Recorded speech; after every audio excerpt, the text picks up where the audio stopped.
Hi guys, welcome to this session and this is a level 1 session. So इसमें हम headlines करेंगे, सारे words देखेंगे, ग्रामर के कुछ रूल्स देखेंगे, ये हर जीन ये मैं आपको बात बताता हूँ। Let us go ahead and let us start discussing this first headline जो यहाँ पे है। उससे पहले आप ये एक लुक एट दिस पिक्चर कि यहाँ पे क्या हुआ है कि एक बहुत बड़े से टैंकर में आप देख रहे हो कहीं पे आग लग गई है और इसको बुझाने की कोशिश भी की जा रही है। We are trying to douse the fire. Now let us see कि ये है क्या। ठीक है, इंडिया डिप्लॉयज, देख लो पहले इसको, थोड़ा सा मैं इसको बड़ा कर देता हूँ। India deploys help to Lanka to tackle fire. India ने डिप्लॉय किया, इसका मतलब आपको पता है तैनात किया। इंडिया ने तैनात किया क्या, हेल्प। और किस चीज़ के लिए, टू का मतलब के लिए, किसके लिए किया, लंका को हेल्प डिप्लॉय किया, किस चीज़ के लिए, टू टैकल फायर, फायर से निपटने के लिए। ठीक है, तो दो चीज़ें हमारी रिवाइज हो गई यहाँ पे। एक सबसे पहला जो था वो डिप्लॉय और दूसरा क्या है, टैकल। Alright, tackle. अब इसके नीचे ज़रा देखते हैं कि क्या हो गया है एग्जैक्टली। देखो क्या लिखा है, a photo released by the Sri Lankan air force on Friday shows an Indian coast guard ship. ये क्या दिखा रहा है, एक इंडियन कोस्ट गार्ड शिप को दिखा रहा है, बैटलिंग, जो कि लड़ रहा है, कड़ा प्रयास कर रहा है, बैटल कर रहा है, to extinguish a fire on a Panamanian crude oil tanker. ये एक पनामा का क्रूड ऑयल टैंकर है जो श्रीलंका के कोस्ट से कुछ ही दूर पे है। ठीक है ना। और ये देखो कि जब इसमें आग लग गई तो ये दिख रहे हो आप, ये जहाज़ इधर से जो पानी का फुहारा फेंक रहा है, ये है इंडियन कोस्ट गार्ड का शिप। ठीक है ना। ओके, इसको देख लिया हमने। Now let's move to this headline जो काफ़ी इम्पॉर्टेंट है। हमारे आर्मी चीफ ने क्या कहा है कि situation along border delicate, says army chief. मतलब बॉर्डर के इलाके में, बॉर्डर के आसपास के इलाके में, बॉर्डर पर। ठीक है ना, अलोंग का यूज़ देख लो आप, मतलब बॉर्डर से लगे हुए इलाकों में जो स्थिति है वो अभी नाजुक है, डेलिकेट। आप इस वर्ड को लिख लीजिए, डेलिकेट। डेलिकेट का मतलब नाजुक, कोई भी चीज़ जो नाजुक है ना उसको हम लोग बोलेंगे डेलिकेट। ओके। अब देखो जरा आप कि नरवणे साहब ने कहा क्या है। Naravane says Indian army has taken, Indian army ने उठाए हैं सम प्रिकॉशनरी मेजर्स, कुछ एहतियात के कदम। प्रिकॉशन मैंने आपको बताया है, देखो प्रिकॉशन, तो प्रिकॉशन का मतलब क्या, सावधानी, एहतियात। तो सब प्रिकॉशनरी एहतियात के कदम उठाए हैं, किस चीज़ के लिए, इस एरिया में सिक्योरिटी को एनहांस करने के लिए। किसी भी चीज़ को जब हम एनहांस करते हैं तो क्या करते हैं, उसको बढ़ाते हैं। तो फिर से आपका लॉन्ग रिवाइज हो गया। अब ज़रा आप ये न्यूज़ देखो, आपको दिख रहा है एक हाईवे से लगा हुआ हाईवे से लगे हुए ही ट्रक आ रहे हैं इधर। ठीक है, देखो नीचे क्या लिखा है, Indian army trucks move along a highway. Along a highway मतलब हाईवे के साथ साथ मूव कर रहे हैं। अब जरा आपको एक और हेडलाइन दिखाता हूँ।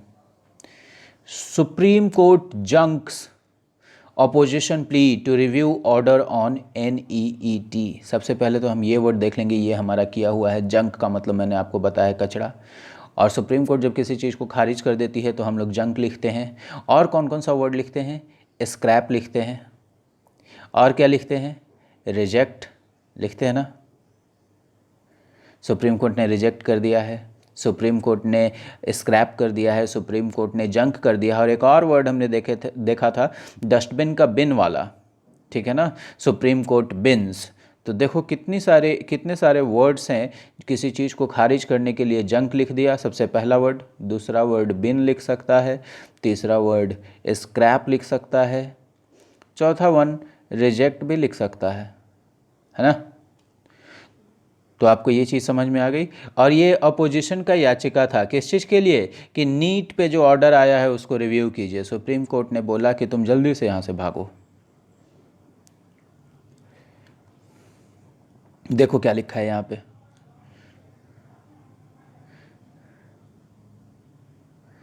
द सीकर्स, क्या, द सीकर्स। और आपको पता है कि सीक का मतलब मांगना, कुछ डिमांड करना, और सीकर का मतलब मांग करने वाला, डिमांड करने वाला। ज़रा नीचे देखो कि इन सारे लोगों को द सीकर्स क्यों लिखा गया है। आरजेडी टिकट सीकर्स, आरजेडी के टिकट मांगने वाले हैं। Show their biodata at the party office, party office में दिखा रहे हैं। तो देखो क्या लिखा है, एट द पार्टी ऑफिस। ठीक है, अब जरा ये न्यूज़ देखो। आप, state wants 3,328 crore in central flood aid. Central government जो फ्लड के लिए एड देगी, बाढ़ के लिए सहायता देगी, स्टेट ने कितना मांगा है, ऑलमोस्ट 3,500 करोड़। तो ये था हमारा first page. Let us move to the second page. And guys, आप प्लीज़ कमेंट करके बताओ, आप वीडियो देखते हो, अच्छा लगता है मुझे, कमेंट भी किया करो। और कुछ लोग ऐसे हैं, अभी भी हैं, जो अपना न्यूज़पेपर नहीं ले रहे हैं। So please start taking newspaper. आप अगर उसको छोड़ रहे हो तो आप अपने एग्ज़ाम से हर दिन थोड़ा थोड़ा करके दूर चले जा रहे हो। चलो देखो यहाँ पे क्या लिखा है, टीचर्स डे टुडे। आज ही है टीचर्स डे। और आप, मुझे उम्मीद है कि आपको पता होगा कि टीचर्स डे क्यों मनाते हैं, क्योंकि आदमी स्टैंडर्ड 1 से यही सुनता आ रहा है। Visually impaired teacher a torch bearer of literacy. देखो, विजुअली इम्पेयर्ड, ठीक है ना। इम्पेयर्ड कोई भी चीज़ रहता है तो क्या होता है, वो इम्पेयर्ड जब कोई भी चीज़ रहता है तो वो ख़राब रहता है। इफ़ समथिंग इज़ इम्पेयर्ड, इसका मतलब कि वह ख़राब है, ठीक है ना। विजुअली इम्पेयर्ड मतलब,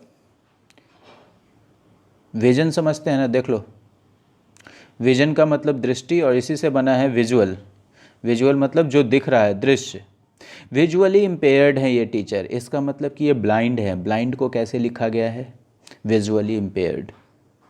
फिजिकली इम्पेयर्ड, देखो,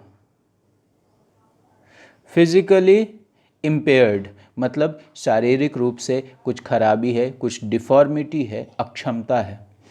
तो ये विजुअली इम्पेयर्ड टीचर हैं, मतलब ये आँख से इनको दिखता नहीं है। A torch bearer of literacy, literacy का मसाल लेके, साक्षरता का मसाल लेकर सबसे आगे चल रहे हैं। समझ गए ना, टॉर्च बियरर। जो टॉर्च को बियर कर रहा है वो टॉर्च को लिए हुए है, और टॉर्च का मतलब मैंने आपको एक बार बताया था, मसाल।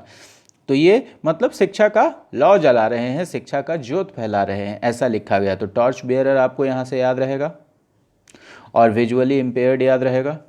Alright, now look at this news here. Assembly polls opposition alliance, मतलब अपोजिशन का गठबंधन। गोहिल इन टाउन, ये गोहिल कोई भाई साहब हैं जो शहर में है। ग्रैंड अलायंस का टॉक्स ऑन एजेंडा। अब एजेंडा क्या होता है, जो चीज़ आप करना चाहते हो, जिस चीज़ पे आपको बात करना होता है, जो चीज़ आप करना चाहते हो वही आपका एजेंडा है, ठीक है ना। आप मीटिंग में मेरे साथ बैठे, आपका क्या एजेंडा है, मतलब आप मीटिंग में क्या बात करना चाहते हो, आगे क्या करना चाहते हो, वो है एजेंडा।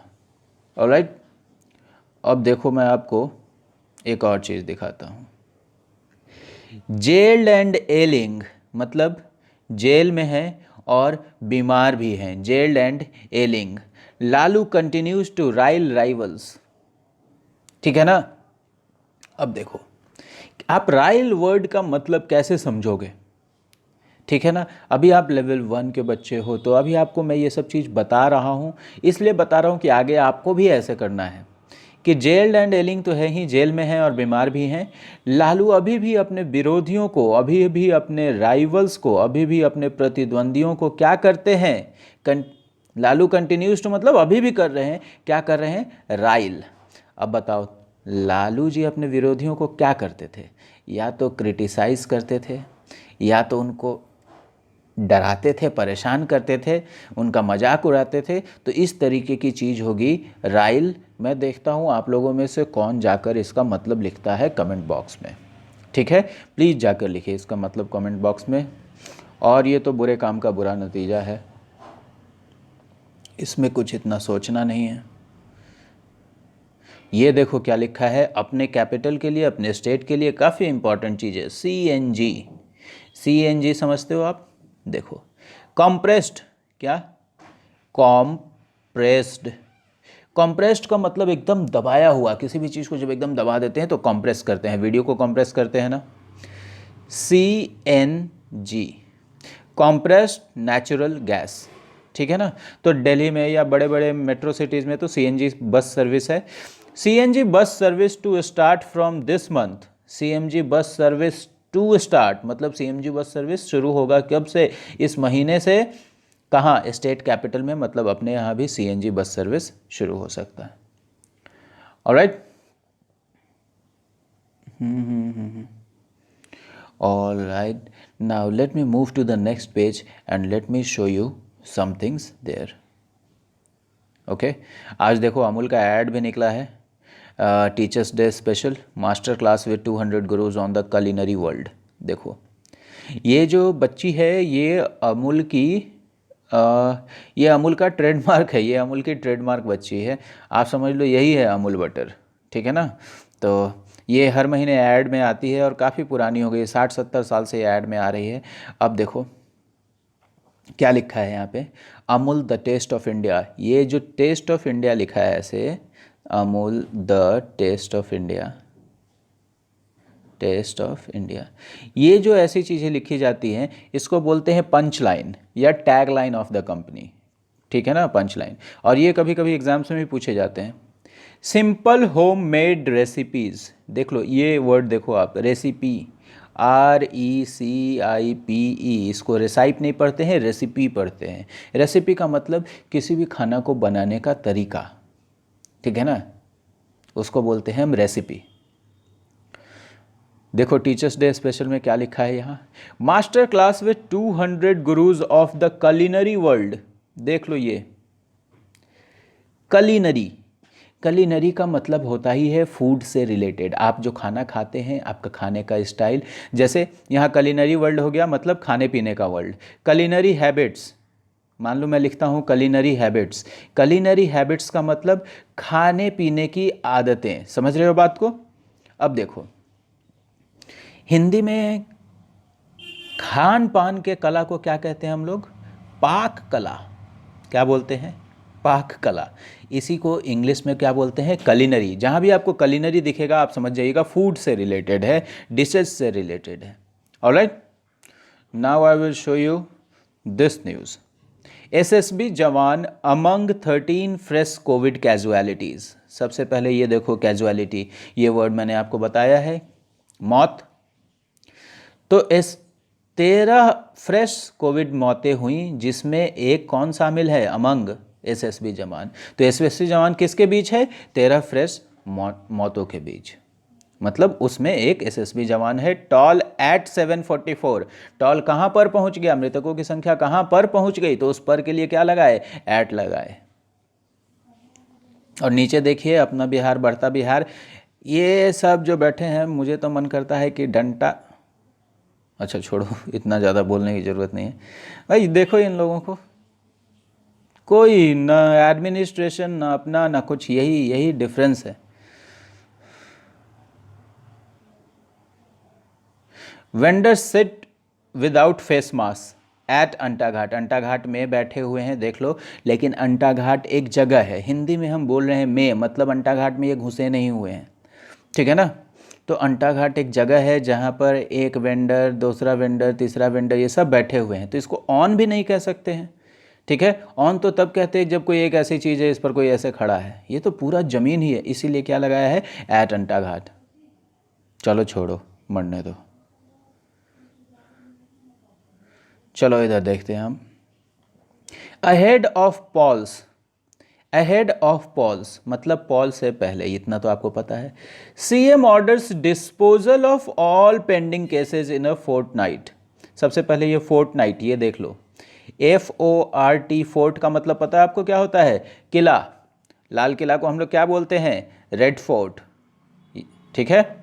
तो फोर्ट का मतलब किला होता है, लेकिन यहाँ इससे हम लोग को कुछ भी नहीं करना है। फोर्टनाइट का मतलब पता है आपको क्या होता है? 15 दिन। जैसे 30 दिन को आप मंथ बोलते हैं ना, मंथ बोलते हो आप 30 दिन को, 15 दिन को क्या बोलोगे आप? फोर्टनाइट। तो चुनाव से पहले सीएम ने ऑर्डर दिया है कि जितने भी पेंडिंग केसेज हैं उनको 15 दिन में ही आप डिस्पोज कीजिए। डिस्पोज कीजिए मतलब उसका सॉल्यूशन निकालिए। किसी भी चीज़ को देखो, किसी भी चीज़ को डिस्पोज करते हैं हम तो उसका निवारण करते हैं। कचरा आप फेंक देते हैं ना ऐसे ही, तो वो डिस्पोज करना नहीं कहलाता है। उसी कचरे को आप गड्ढा बनाकर और उसका यूटिलाइज कर लिए, ठीक है ना, उसी कचरे को गड्ढा बनाकर कंपोस्ट बना लिया, तो उसको हम लोग क्या बोलेंगे कि डिस्पोज कर दिया। अब देखो, इन्होंने तो बोल दिया कि सारे केसेस को डिस्पोज करो 15 दिनों में। यहाँ क्या लिखा है? दलित एट्रोसिटीज़, और जो वर्ड है वो क्या है? एट्रोसिटी, ठीक है। एट्रोसिटी का मतलब जुल्म, ठीक है ना, जुल्म, अत्याचार, ठीक है ना। तो आप ये वर्ड लिख लो, इंपॉर्टेंट वर्ड है, मत भूलना इसको। एट्रोसिटी का मतलब जुर्म या अत्याचार। Alright, okay, now let me show you one more news. आप देखिए, मैंने आपको ये वर्ड कई बार ही बताया है ना, फेसलिफ्ट, और इसका सिनोनिम भी बताया है, रेनोवेट, कभी कभी रिवैम्प भी, याद है आपको, ठीक है। तो चलिए देखते हैं, हम इसको देखते हैं कि क्या चीज़ है। Government buildings in Darbhanga get a facelift. Government buildings को दरभंगा में क्या मिला है? एक फेसलिफ्ट मिला है। अब देखो, फेसलिफ्ट मिलने के बाद गवर्नमेंट बिल्डिंग्स लग कैसे रहे हैं? आपको दिख रहा है? लग रहा है कि ये गवर्नमेंट बिल्डिंग का ये वॉल्स हैं। देखो, इन सारे वॉल्स पे कितने अच्छे से ब्यूटीफुली मधुबनी पेंटिंग बनाया गया है, और कितना कितना सुंदर लग रहा है। It's looking very very attractive. हाँ, तो इसको क्या बोल रहा है यहाँ पे? फेसलिफ्ट।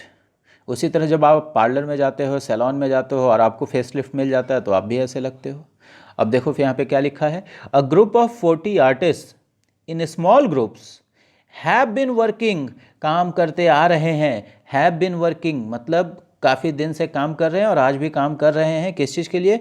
ओवर अ मंथ मतलब 1 महीने से ऊपर के लिए। To draw this intricate sketches. सबसे पहले तो आप ये देख लो आर्टिस्ट का स्पेलिंग। आपने आर्टिस्ट का स्पेलिंग क्या देखा है? ARTIST, लेकिन ARTISTE भी होता है, ठीक है ना। इसका मतलब भी कलाकार होता है, और इसका डिफरेंस मैंने आपको बताया है। आप खुद से भी जाकर डिफरेंस देख सकते हैं। आप सब दोनों का मतलब ही कलाकार समझ लीजिए। A group of 40 artist in small groups have been working over a month to draw this intricate sketches. ये स्केचेस तो आपको दिख रहे हैं मधुबनी पेंटिंग के। इंट्रिकेट क्यों लिखा है जरा आप देखो। सिर्फ ये एक डिज़ाइन में आपको थोड़ा छोटा करके दिखा रहा हूँ। देख रहे हो आप, इसमें कितनी सारी पत्तियाँ हैं और कितने सारे डिज़ाइंस हैं, और एकदम इंट्रिकेट मतलब बारीक। इंट्रिकेट का मतलब बारीक। जब कोई भी डिज़ाइन एकदम कैसे बोले उसको, हाँ, जिसमें काफ़ी सारी चीज़ें हो और बारीक बारीक डिज़ाइन, तो उसको हम लोग बोलते हैं इंट्रिकेट स्केचेज। इंट्रिकेट, बारीक। तो आप देख रहे हो मधुबनी जो पेंटिंग हुआ है, कितनी बारीक बारीक चीज़ें हैं इसमें, देख रहे हो। एक भी चीज़ ऐसा नहीं है, मतलब ये जितने भी चीज़ हैं सब पत्तियां बनी हुए हैं, फूल बने हुए हैं, तो इसी को इंट्रिकेट डिज़ाइन बोला जा रहा है। आप इतना अगर याद रख पाओ कि मधुबनी पेंटिंग के लिए इंट्रिकेट वर्ड इस्तेमाल हुआ था, तो आपका काम हो जाएगा, ठीक है। और ये एक बार में याद नहीं रहता है, धीरे धीरे पढ़ते पढ़ते। आज पहली बार इंट्रिकेट देखा, फिर 2 दिन के बाद देखेंगे, फिर 3 दिन के बाद देखेंगे, वो दिमाग में बैठ जाएगा। अभी देखो क्या लिखा है? 1 डेड 40 हर्ट एज बस ओवरटर्न्स इन नालंदा। और नीचे देखो बस क्या हो गया है? ओवरटर्न हो गया है ना। इसी को टॉपल भी लिख देता, टॉपल, लेकिन यहाँ पे सिर्फ ओवरटर्न लिख दिया है, तो इसको टॉपल भी लिख सकता था। नीचे देखो आप क्या लिखा है इसी के बारे में। ये देखो पहले बस का क्या हाल हो गया है, एकदम तोड़ मुड़ के बराबर हो गया है, समझ रहे हो ना, कैसा टूटा फूटा एकदम लग रहा है कि पूरा ही ख़त्म हो गया है, चुरा गया है, चुरा गया है, जिसको हम लोग अपने बिहारी भाषा में बोलते हैं चुरा गया है। तो देखो उस चुरा जाने को क्या लिखा है यहाँ पे, मैंगल्ड रिमेन्स, रिमेन्स का मतलब अवशेष, of the private bus in Nalanda on Friday. अब ये कैसा अवशेष बच गया है, एकदम चुराया हुआ, देख रहे हो ना, एकदम टूटा फूटा हुआ, तो उसी को हम लोग क्या लिखेंगे, मैंगल्ड। ठीक है, आप ये वर्ड याद रखेंगे, बस पलट गई थी और एकदम टूटा फूटा था, तो उसको कैसे लिखे थे हम लोग, मैंगल्ड। तो आप इस वर्ड को चाहते हैं तो अपने कॉपी में लिख लीजिए, काफ़ी इंपॉर्टेंट है। और जो मैं आपको क्वेश्चंस करवाता हूँ उसमें आप देखते हो बिल्कुल इसी तरीके के क्वेश्चंस आते हैं, वर्ड्स आते हैं, आपको वर्ड्स के फिलर्स आते हैं। तो इसमें कुछ भी ऐसा नहीं है कि जो बहुत ही, आप अगर ये सारी चीज़ें ध्यान से पढ़ रहे हैं तो आपका काम हो जाएगा, आप टेंशन बिल्कुल भी ना लो। बहुत लोग टेंशन लेते रहते हैं, सिर्फ न्यूज़पेपर पढ़ने से क्या होगा, सिर्फ न्यूज़पेपर पढ़ने से क्या होगा। तो एक बात समझ लो, सिर्फ न्यूज़पेपर पढ़ने से ही कुछ होगा, ठीक है ना। और बाकी अगर आप कुछ समझ रहे हो कि रेन एंड मार्टिन और उससे ही बड़ा ग्रामर की किताब और उससे ही बड़ा ग्रामर का किताब, या हम ये पढ़ लेते हम वो पढ़ लेते, तो उससे कुछ नहीं होगा। पहले आप ये चीज़ें पढ़ो, इन चीज़ों को समझो। ये देखो आप क्या लिखा है, PM hails efforts of police amid covid. अब ये वर्ड का मतलब आपको पता है, किसी का प्रशंसा करना, अप्रिशिएट करना, प्रेज करना। पीएम ने क्या करना, प्रेज करना। पीएम ने प्रेज किया है पुलिस के प्रयासों को कोविड के बीच, ऑलराइट। तो इसमें कुछ भी ऐसा नहीं था। अभी मैं आपको एक और चीज़ दिखाता हूँ, देखो क्या लिखा है, 7 killed in fireworks factory blaze. First page पे इसी को फायरवर्क फैक्ट्री फायर लिखा है, ठीक है ना, और यहाँ पे ब्लेज लिख गया है। तो ब्लेज और फायर क्या हो गया, सिनोनिम हो गया। ब्लेज का मतलब भी आग और फायर का मतलब भी आग, समझ गए। अब देखो, जो आप मैच स्टिक से, माचिस से लाइट करते हो, या जो आप अपने घर में गैस चूल्हा जलाते हो, ठीक है ना, वो सब फायर है। लेकिन ब्लेज का मतलब बहुत बड़ी आग, ऑलराइट। सो ये तो हो गया। अब मैं ज़रा आपको दूसरा न्यूज़ दिखाऊं, ओके। क्या लिखा है, CBSE opposes plea for postponement of exams. Postponement, postpone मतलब टाल देना, देख लिए ना। तो एग्ज़ाम की टलाई के लिए, मतलब एग्ज़ाम को टालने के लिए मना कर दिया, अपोज कर दिया, उसका विरोध कर रहा है ये। इसी के जगह पे हम लोग क्या लगाते हैं, देखो आप FMENT लगा हुआ है, तो डेफर से क्या बना देते हैं हम लोग, डेफरमेंट। आपको याद आया, डेफर का मतलब भी टाल देना। इस तरीके से आपको रोज़ पढ़ना है और रोज़ खुद ही ऐसे रिवाइज भी करते रहना है। धीरे धीरे पहले आपको लगेगा कि मैं क्या कर रहा हूँ, थोड़ा जान लगाना पड़ेगा। अभी देखो मैं आपको एक और चीज़ दिखाता हूँ। 2 Nepal natives escape from police lockup. Natives, NATIVE, native का मतलब होता है मूल निवासी। आप कहाँ के रहने वाले हो, वहाँ का नेटिव हो। I am a native of Bihar, I am a native of Indian, I am a Indian native, समझ गए। तो आप इस चीज़ को याद रखेंगे। So that will be all guys. Keep enjoying, keep learning and stay safe. Thank you very much for watching the video.